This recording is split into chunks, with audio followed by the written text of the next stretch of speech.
Hello, welcome back to the channel. The world is a mess, but I hope you're doing well. I can't lie, I'm a little ashamed of the people in today's episode of Kitchen Nightmares because it was filmed in Atlanta where I have lived for nearly 20 years and it doesn't feel good when your city is having some bad reputation. Park's Edge was a restaurant in the neighborhood of Inman Park and it was owned by best friends Richard and Jorge. They previously worked together when Richard had his air freight company, and while Jorge was working with him, he decided to get his culinary certificate. They later decided to open this restaurant and have been operating it for the past 3 years. Now, did either one of them have any experience before opening up this restaurant? I feel like you know what I'm about to say, and I'm kind of getting tired of saying it because I say it in almost every video. I'm tired of this, Grandpa. That's too damn bad! Of course, no experience. If they like it, I love it. I really enjoy watching your incompetence on TV. Like I said, I'm just watching it, but let's see what the staff thinks about Jorge and Richard's unskilled ways. Basically, they had a couple dollars in their pocket and they're like, hey, let's open up a restaurant. Okay, you got the fires on, everything's on. Do you know how to do it? No. Do you? No. Well, hey, how hard can it be? I have a refire on 10. I don't have a refire on 10. Hey, one at a time. The kitchen is a mess. 45, eh? I don't have that, man. There's no organization and structure. How long you got on the scallops on 21, chef? My times are all up over here. I don't think Jorge knows what he's doing.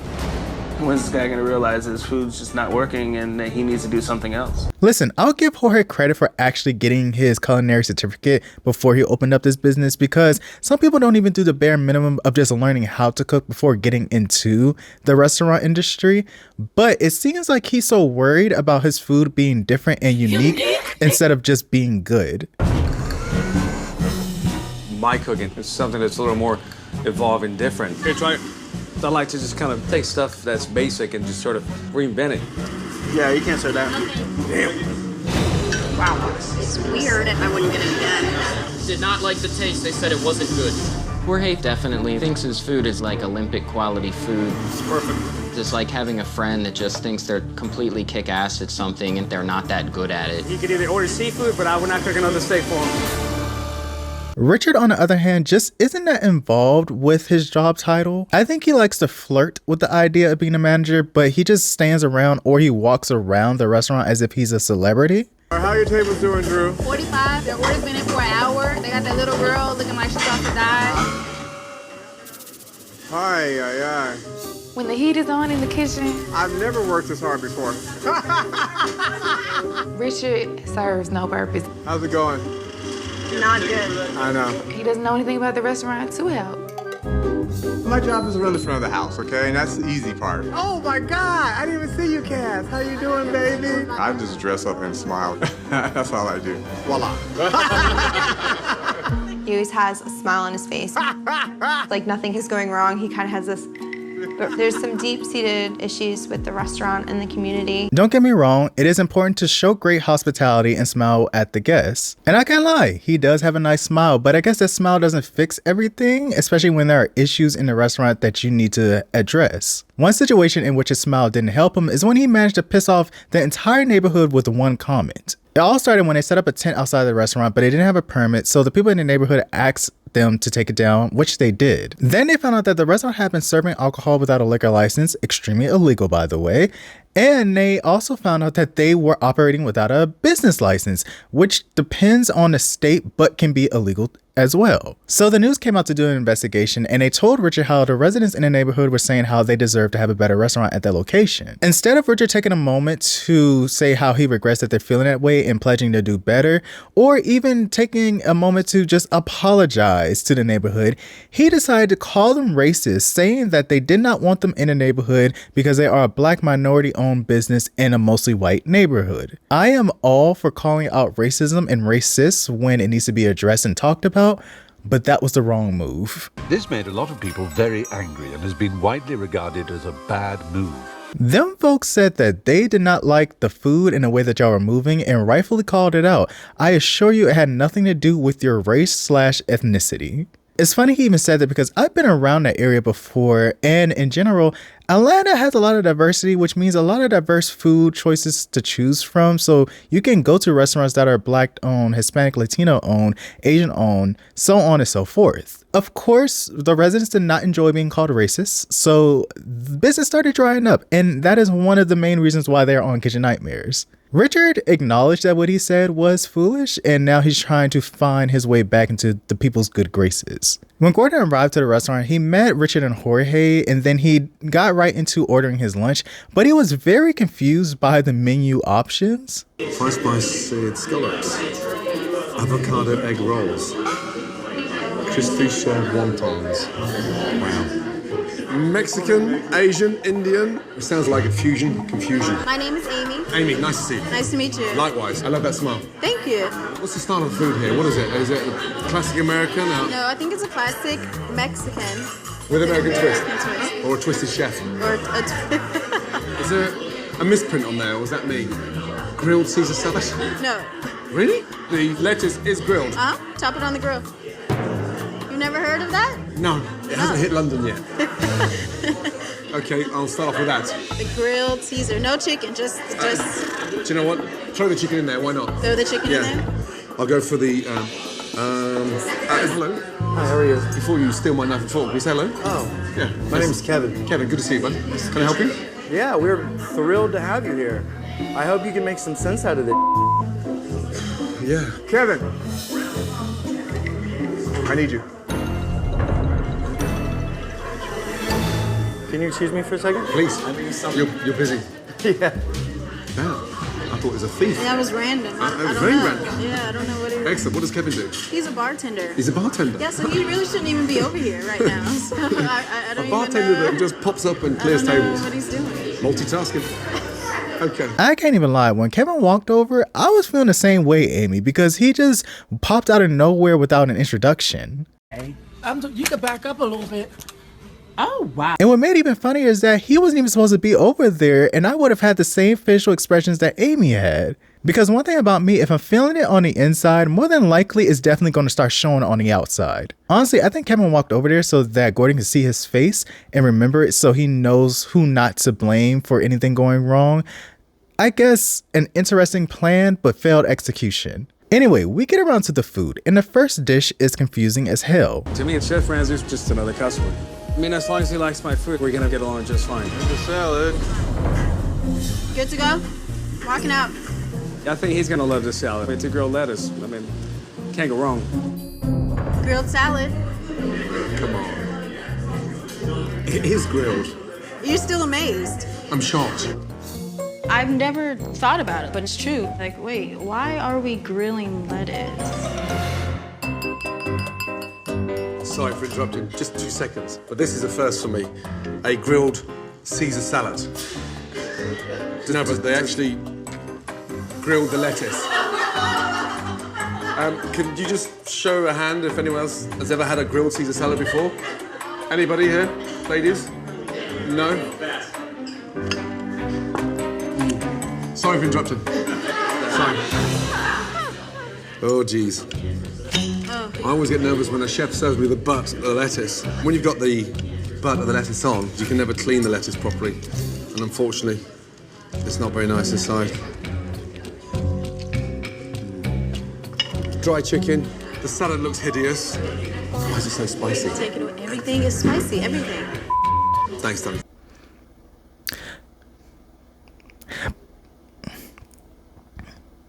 But wouldn't grilling it dry out the lettuce? I know it cannot be for an extra crunch because lettuce is just like that by default. When Amy shared with Jorge how Gordon was confused by the salad and he didn't really like the spiciness, Jorge responded saying that it's supposed to be spicy because that's how it's made in Mexico since the Caesar salad originated in Mexico, which he isn't incorrect about. Quick food history. The Caesar salad was created by the Italian immigrant Cesar Cardini, who owned a restaurant in Tijuana, Mexico. Cardini is credited with creating Caesar salad in 1924. Guests regularly crossed the California border to Tijuana for alcohol not legally available in U.S. during Prohibition and came to dine at Caesar's restaurant.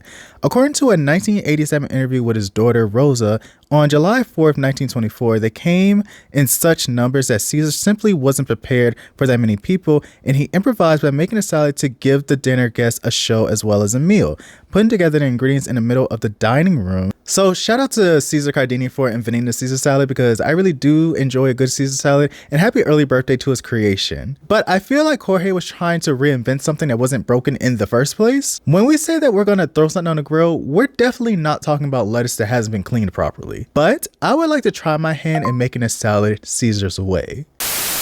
Alright y'all, it's been a while since I have done a Cooking with Jay segment, and you know what's the best part about this segment? I'm actually hungry, so I'm hoping that this salad turns out very well or better than expected, because I'm imagining that I'm going to do pretty well with making this Caesar salad. Ingredients we're gonna have for this is lettuce, of course, washed. Then we're gonna have eggs. We're only gonna use the yolk from them, and we'll have 2 garlic cloves that will be chopped up.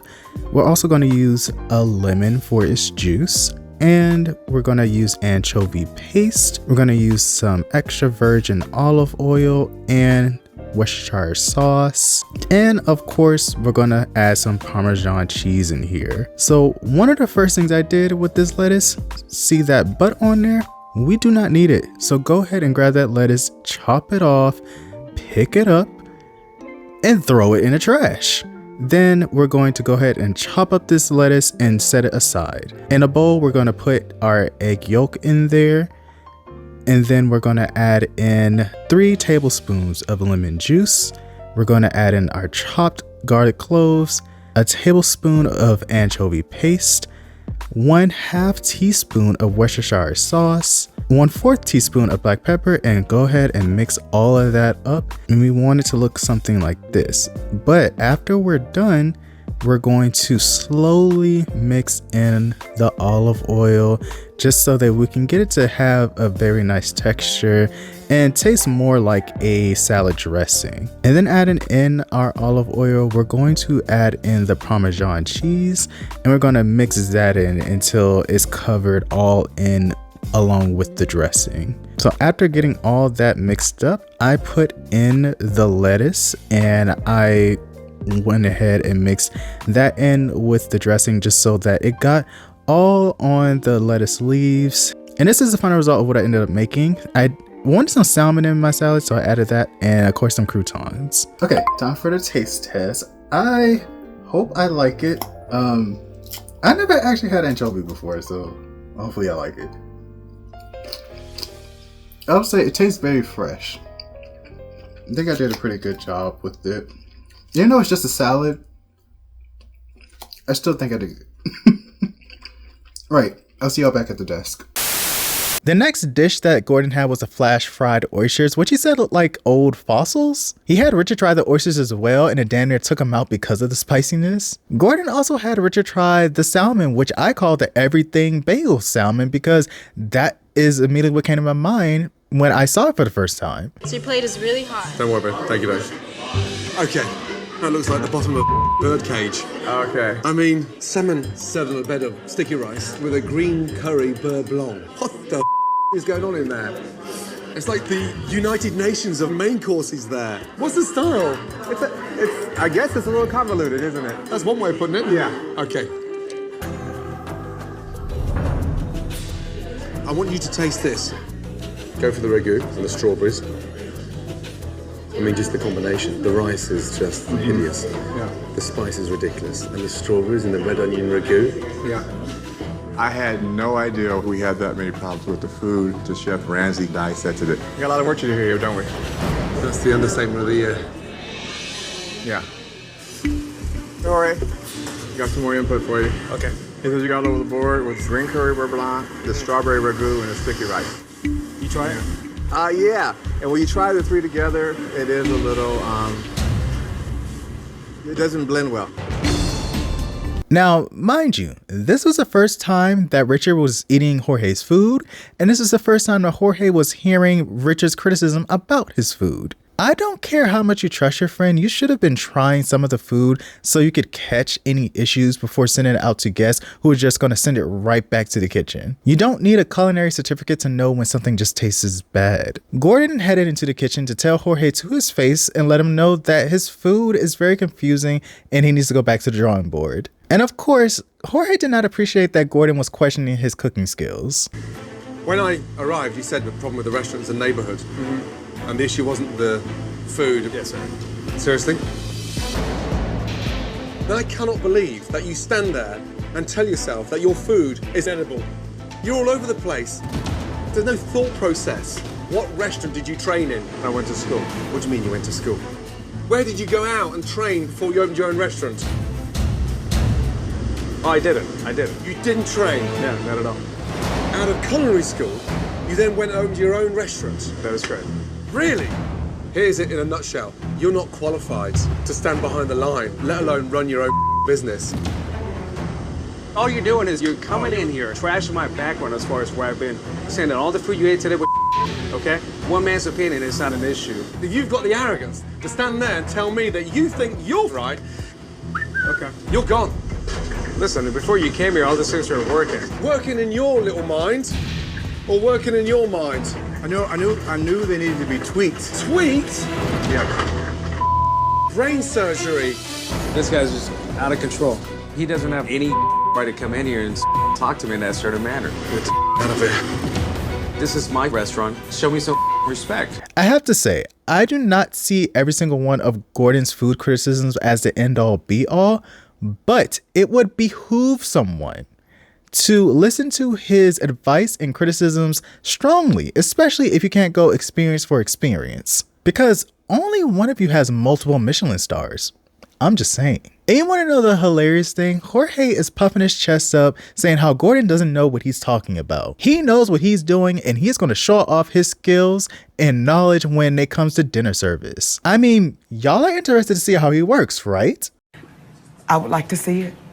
Well, let's see how karma and irony gained up on him to whoop his ass. Okay, Ebony, talk to me. Where are you at right now? Table 12 is working? No, it's not working yet. I don't think it's Jesse. Okay, 42 needs to go out. Chef, are you ready on 42? What's on 42? Wow. Hold on, 10. Wait. Jorge doesn't know what he's doing. Matt, Jesse, what are you guys working on right now? We need to have scallops on 36. I'm not ready on the scallop.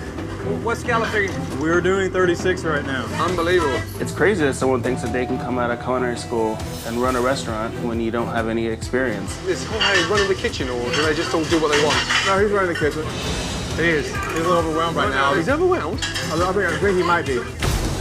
My God. Damn, where are the skills? Are you just in your warm-up phase and we gotta wait until you get into the groove? The audience is dying to know. Even funnier is that the cooks he has by his side have 10 and 15 years respectively, making him look even more like an amateur. Aside from Jorge looking around in the kitchen like it's his first day there, it gets worse for him when a lot of dishes are sent back to the kitchen, but he's treating it like it's no biggie. To him, all this is normal and the customers should just stop complaining about their food. How is everything? I mean, it's really spicy. It's raw in the middle. Let me see the inside of this. Oh, wow. Okay, let me take that back. We're going to work on that. Chef? What is the issue? It's dry. Yeah, I can't do anything about it. Okay. Unreal.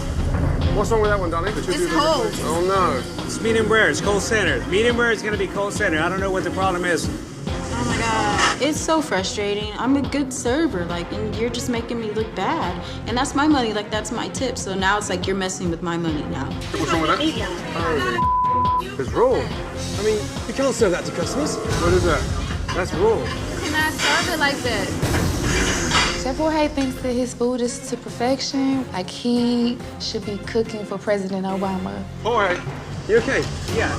But I thought you owned the place, ran the place. I do. I'm just struggling to see a head chef right now. Yes, well, But the stuff that's coming back is stuff that either gone overcooked or undercooked. Yeah, you need to wake up a little bit. I don't know what it is with some of these people who get into the kitchen and think it's okay to play with these people's meals and possibly their health. I just know if I serve someone something that is undercooked or overcooked, I would feel awful about it because I wouldn't want anyone serving me my food in that way, and I wouldn't have a flippant response either. If he has such a love for cooking, he should care about how it comes out because that's kind of the most important thing aside from the presentation. Customers are getting impatient because it's taking a long time for dishes to hit their tables. Honestly, that's a blessing in disguise for them. Instead of walking up to tables to apologize for the wait and make them feel welcomed and cared for, Richard decides to hide away from them and occupy his time with something else. Richard basically explains how he feels intimidated by it all and he'd rather not deal with the complaints, which is something that no one wants to do. But it is cowardly to hide away from the people who are trying to support your business. He ends up leaving the service to deal with the complaints, which then makes them upset because they feel like that's something they shouldn't have to do, and it's true. I mean, it's not uncommon for customers to make complaints to the service because that just comes with the territory, but they can't even escalate it to Richard because he just shuts down. Maybe that's something he didn't realize that he would have to do once he opened up the restaurant, but maybe hire a manager if that's something that you just want to avoid. Hell, maybe your smile can fix some things. Do something rather than bury your head in the sand. Dinner service was cut short when customers started canceling their orders and walking out. When Richard saw that people were walking out, his response was, wow, they're not happy. Really, Richard? What gave it away? Are you surprised? Don't tell me that you are. Don't act shocked. Gordon was curious to see how their walk-in fridge looked like, and of course, it's a terrible mess. Look at the state of this. What a mess. Asparagus here, rubbery. Oh, come on. That's got to be a month old. What the is that in there? Oh. Guys got no idea. What is that? Oh, it's chicken. Marinated chicken. It's marinating, all right. More like fermenting. What a joke. Who turns? The project's over. Who rotates the freshness? That's my staff. Really? Hey, seriously? Why throw my lemons like that for? Why are you taking my product They're and you're throwing it moulding away? you. Hey, look. Okay. Want to see some more? Stay there. Chicken. How? I mean, look at this. What's this for? When's that from then, chef? Those are from today. Those are not going to be served to the public. Oh, they're not going to serve the public? I'm telling you that I'm not going to serve this. So you're saving them for what? Talk to me then. They're just from this morning. You little. No, you're the little. I'm telling you, this were made today. Oh, now, right. If you don't believe me, that is Okay. your responsibility. So that is your thing. You're lying through your teeth. I am not lying yes, through my you teeth. are. You can't even tell. You can't even tell me the truth. Do you know Truth why? about what? Because you don't know, and you're a joke. Aside from the rotting food in the fridge, can we talk about how Gordon was figuratively and literally getting onto Jorge's level? He's treating him like a little child who knows no better, and I was loving every second of it. I can't even lie. I want to make it clear. I get a little bit more cool with Jorge as the episode continues, but he needed to be shown that he's not all that he thinks that he is. Also, I'm curious to know why there's just a whole pan of potato hash uncovered still sitting in the fridge. If it wasn't intended to be served to customers, why is it still there and not in the trash? I am confused and I need an answer quickly. Quickly.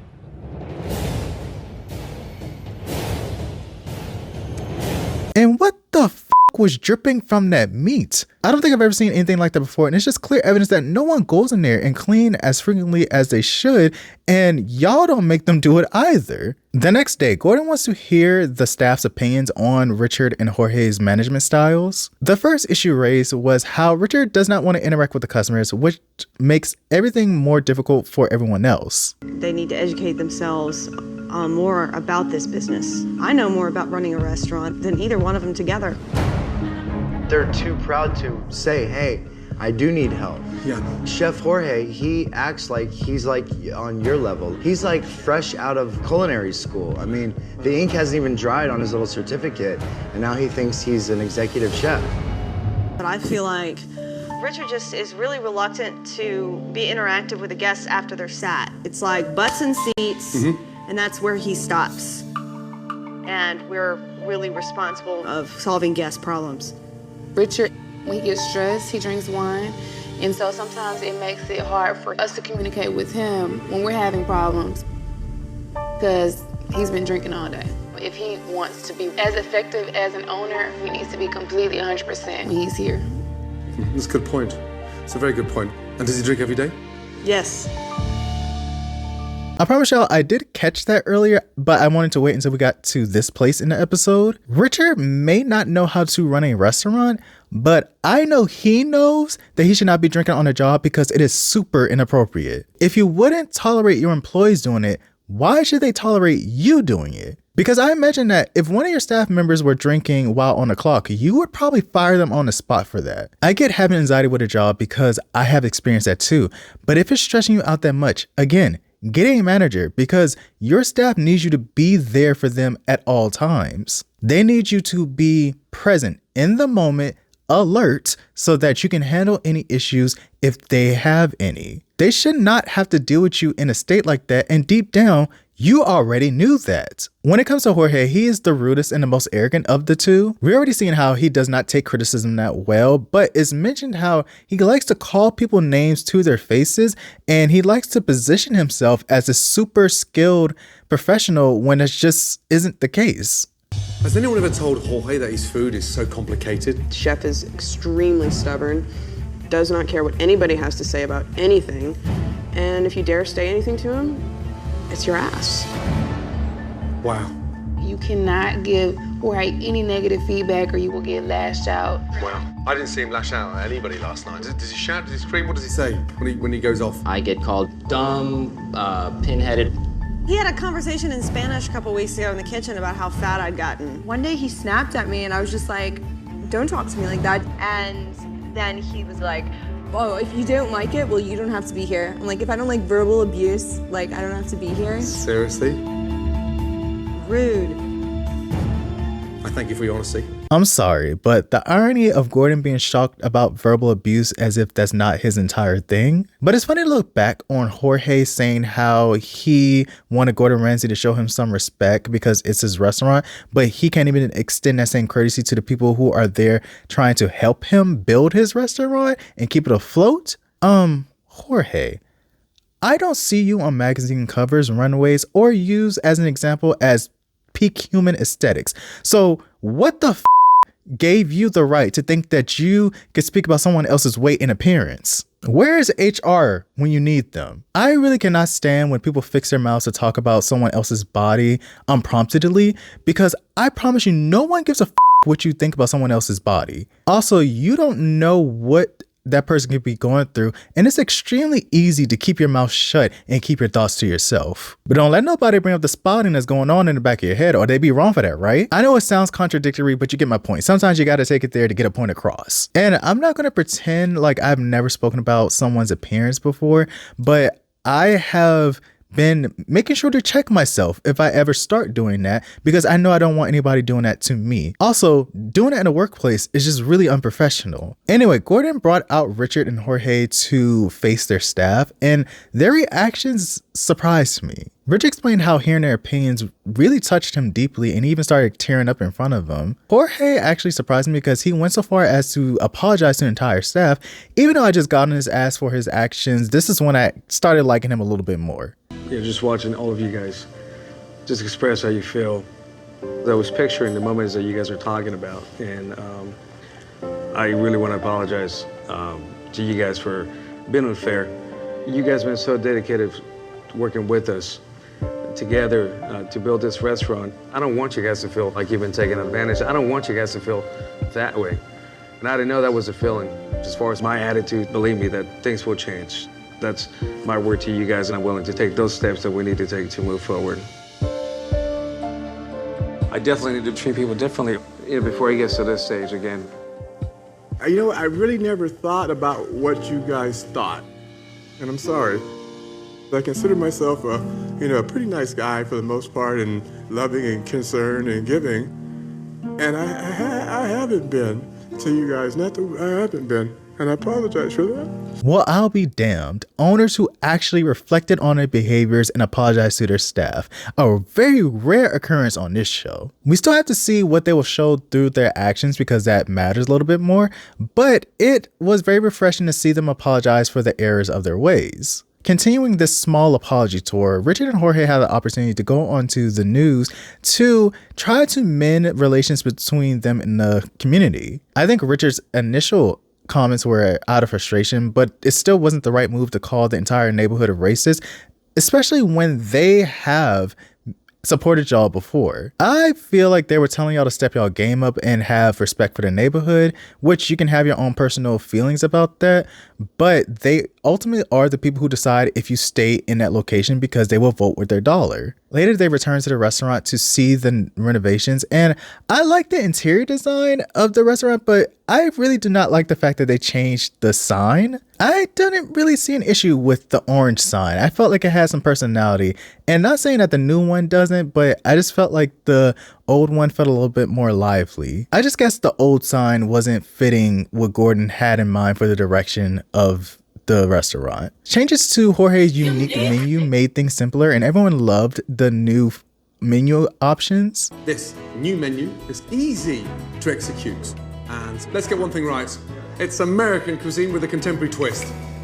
Excited? Oh, yes. Yeah. Great. Right, let's start off with this delicious green fried tomatoes with a buttermilk dressing. Light, a little bit spice, and delicious. Wow. Next to that, spicy wings. Yeah, served with a really nice herb blue cheese dressing. I can't wait till you stop so we can start eating. Those scallops are so bomb. Oh, wow. Those wings are really good, too. This is some of the best food I've ever had. Food's definitely making me realize that my food was just too far complicated. Simple was way better. I hope nobody else wants these fries. It's my new favorite restaurant. No more customer complaints. No more. When they were briefed on how the kitchen would operate that night and who would be doing what, for some reason, one of the cooks, Matt, decided to throw a fit because he didn't want a fried chicken. There's a saute, and there's a grill, But not everyone is on board with the changes. and then there's a fry station. Okay, so you do the fry station. I will absolutely not cook a chicken wing. You won't cook a chicken wing? No. What's that? Don't feel comfortable frying a chicken wing. Why not? Unless she wants to put on a pair of orange shirts and go out there and serve it. They're here to train us, okay? You're gonna turn around and give them a hard time? Check yourself before you check them out, okay? I'm gonna ask you again. He has this huge ego about fried chicken. This is really irrelevant. He's here to do what I tell him to do, not what he wants to do. What's going on? You put a bunch of chicken wings on the menu. Okay. I think somebody ought to put some orange shorts on there and got and serve them. Okay, now how about a little bit of respect and showing these two How about a guys little respect for a fine dining restaurant and not putting chicken wings on the menu. a fine dining restaurant? Are you listening to yourself? Where man? who you think you are? Who do I think I am? A guy that knows when a menu sucks. How dare you get jumped up telling the owners the menu because you think you know better? Why aren't you doing better? Why haven't you got your own restaurant? How about having the intelligence to calm down and to start again? Is that possible, yes or no? It's possible? Will you do it? Yes or no? Yes. You don't want to do the fried chicken. What I feel is anti-black. Joking, of course, but I don't know what the is wrong with Matt, especially because up until this point in this episode, he has been quiet. And frankly, his opinion about the menu is irrelevant because it's not about him. And I wish I could say that it was just this one situation, but he is definitely trying to sabotage things. As their guests were getting seated for dinner service, one of them even pointed out their excitement about the chicken wings being on the menu. Fresh off Richard and Jorge's TV appearance, Hey folks, how you doing? Welcome to Park's Edge. I'm Richard. How's it going? the restaurant is packed, and the community seems ready to give Park's Edge another chance. This is day one for Park's Edge. We got a great new menu going. We're a new restaurant, and I hope everything goes perfectly. We have a great new menu this evening. Everything's good, honestly. They even have wings on here. See, there is someone who's glad about the chicken wings being on the menu. It'd be hilarious if production had asked her to specifically say something about the chicken wings, but Matt doesn't know what he's talking about. Everyone likes fried chicken wings, even vegans and vegetarians, because they make food imitating them. I will say, imitation fried chicken is pretty good. I've had some vegan nuggets and I could tell the difference, but it was still delicious. Regardless, I promise you the only person who had an issue with the wings or any food on that new menu was Matt, because every customer that was there said that they were enjoying the food. But for some reason, Matt just couldn't get over himself and tried to up the flow in the kitchen. That's so good. It's good, right? Yeah. All right, you drive it. Drive, yes? Yes, yes. Yay, the food is coming out so quick. Don't jinx it. I'm sorry. How long on wings? Ridiculous. Come on, Matt. I know you hate the wings, but just serve them, please. Hate me, don't hate the wings. Got your orange shorts? Orange shorts. Cut the to the end of service, okay, big boy? Come on. Hey, you. While you want to around and take the piss, let me tell you something really important. What's that? Yeah, I've forgotten more than you know. Just serve the food and shut the up, smart ass. Matt, what is the big deal? Trying to have a good time. You're not having a good time, and you're making life tough. I'm having a good time. Why is he acting like that? Because he's a jackass. Matt is beyond the weakest link. You are here to do a job. Do it. Pork belly's in the window. Matt, that's overcooked. I know you don't care, but I do. And you're supposed to be working hard tonight to help get this place turned around. Why are you now trying to sabotage it? You seriously want to me over right now?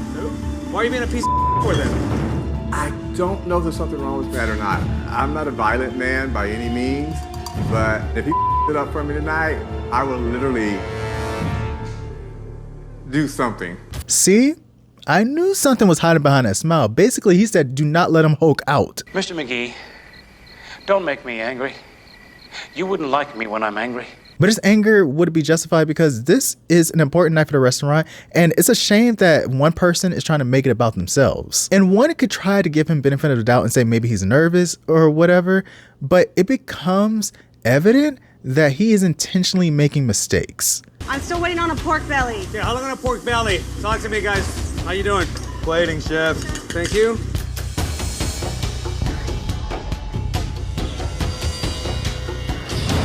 Jorge, please, touch it.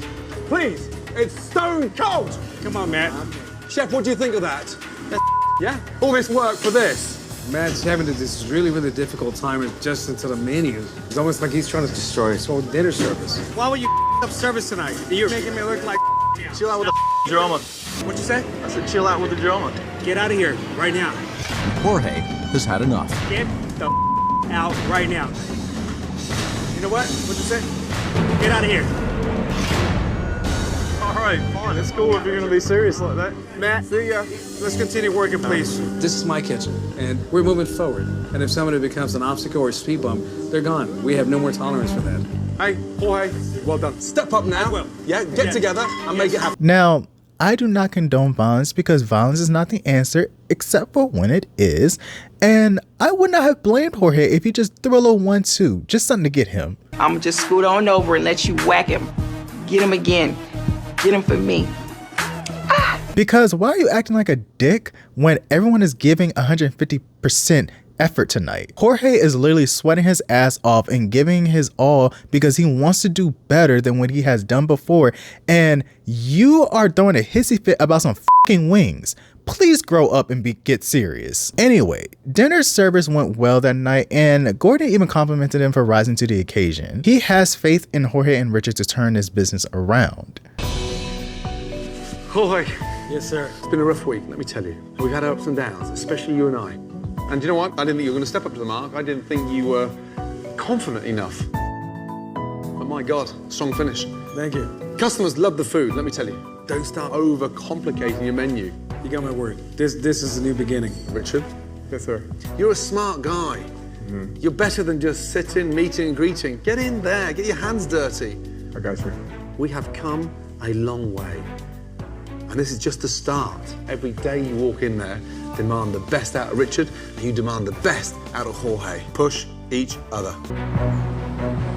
In the weeks that followed, Thank you for coming back out again. I know we got off the wrong foot. Richard and Jorge continued their community outreach. I appreciate the support. Thank you. And business at Park's Edge is definitely on the rise. Richard has taken a more active role. Okay, salmon. Can I get a New York strip on the window, please, for 43? It's coming right now. Thank you. Jorge has not only embraced the new menu, but has done a great job executing it. Yeah, 2 shrimp and grits. Thank you. Second and bacon. Our future for Park's Edge is not guaranteed, but I definitely have a very strong feeling that we are on our way to success. There's a new light at the end of the tunnel. Even though Park's Edge did seem like they were set up for success after Gordon's departure, they unfortunately didn't end up closing. This episode was recorded in 2011, and it was reported that they had failed their health inspection only a month after Gordon left, scoring a 44 out of 100. I'll give them this. They were able to stay open for 3 years after this episode aired, closing in 2014 because they had issues maintaining the lease for the location. They said that they were going to open a new location in Midtown Atlanta, but that never came to pass. I was able to find the Facebook page for Park's Edge, which is still accessible.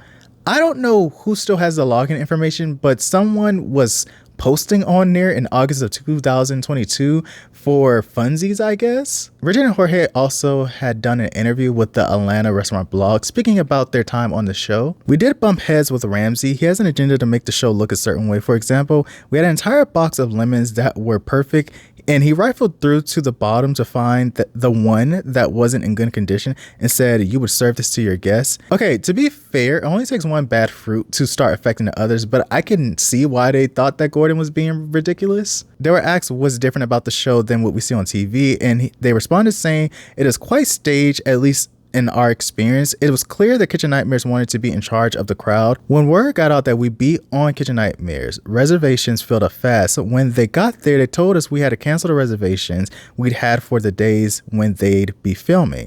They then proceeded to completely overbook the restaurant during dinner. Of course, people aren't going to be happy when they've been waiting for over an hour for a table. We would never let that happen." When they were asked about what positive gained from the experience, two things. We had to see ourselves the way that our staff sees us, and that has changed the relationship for the better.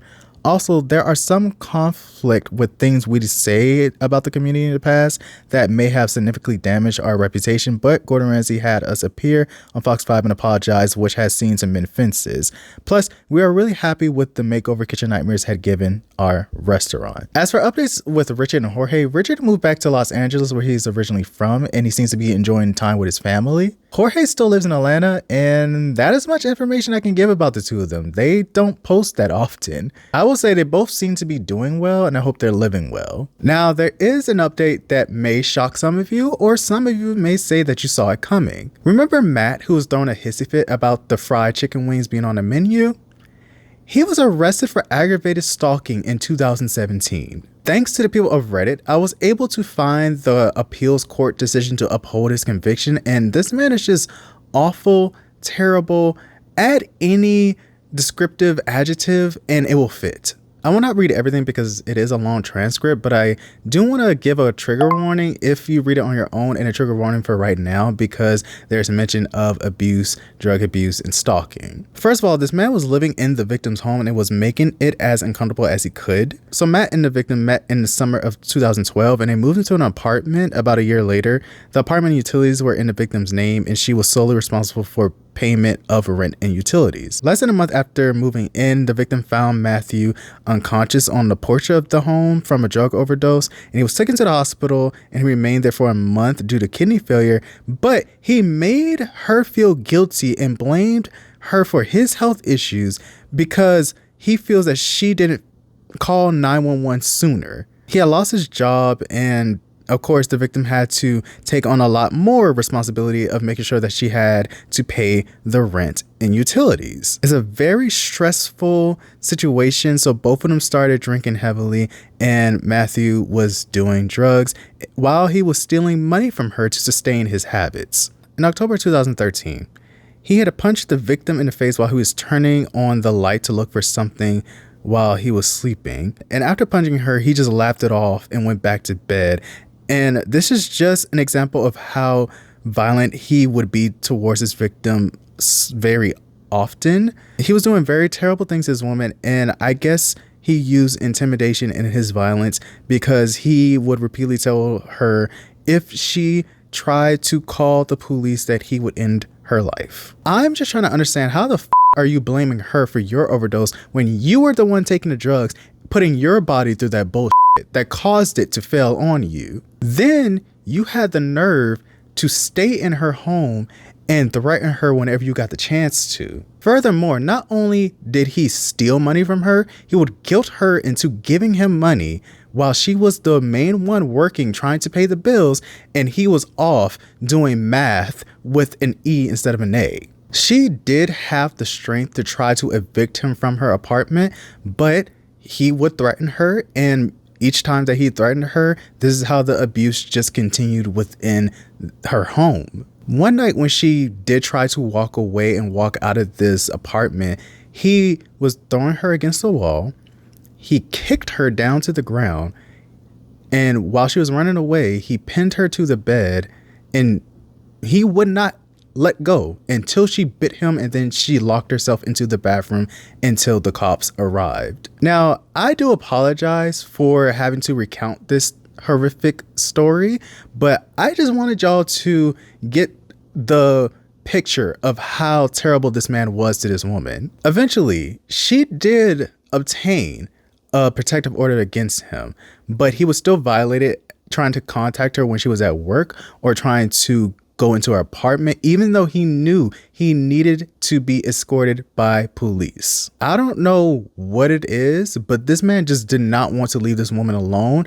I guess he just really craved power, and it's such a fucked up thing for him to have done. After violating his protective order several times, he was arrested, and I hope that his victim never has to suffer his abuse ever again. The way that this man just straight up refused to leave this woman alone makes my blood boil, because what the f gave him the right to think that he could control her life just because his life was up? And would you be surprised to know that this man was arrested again in 2022? For what? I don't know, because I could not find the charges, but it seems like this man cannot stay out of trouble. He has a special spot in hell for the f***ed up things that he did, and I wish nothing but peace, love, and healing to the victim. And I just want to say to anyone who's been victimized in this way, I hope that you have people around you who show you so much love and who are protective over you and who give you the time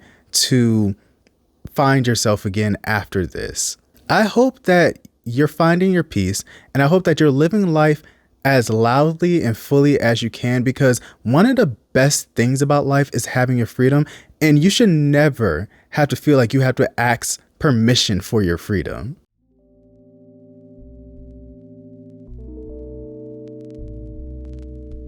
I'm very sorry to have ended the main part of this video with something that isn't so positive, but I do hope that you enjoyed the video overall. It's just I wanted to make sure I added in that piece of information because I just wanted to make sure y'all knew all that happened after the episode. But there is something I want to show y'all that will kind of be like a vibe shift, so just hang on for a second. So I have a crocheting update because I have officially finished my first project. Yes, I have. And here it is in all its glory. I made a beanie. It's the first one I ever made, and I'm very proud of it. It took me, I think 2.5 days to make it, just because I was working on this video and doing other things.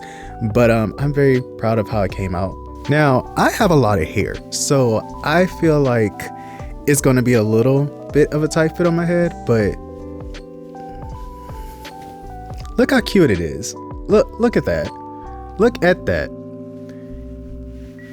I like it. I think I'm so proud of myself because, like I said, I recently just got into this, but yeah, it feels very nice to have made something with my own hands. I feel like this was a much needed vibe shift just because of what I ended the main part of this video with.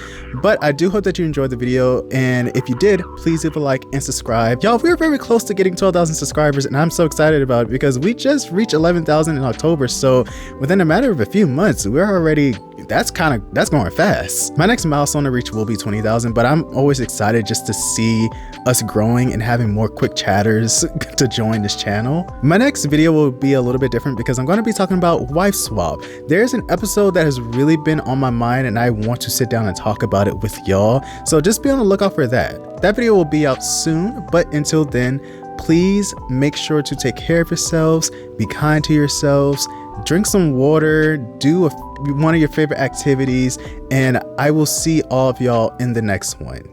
Goodbye.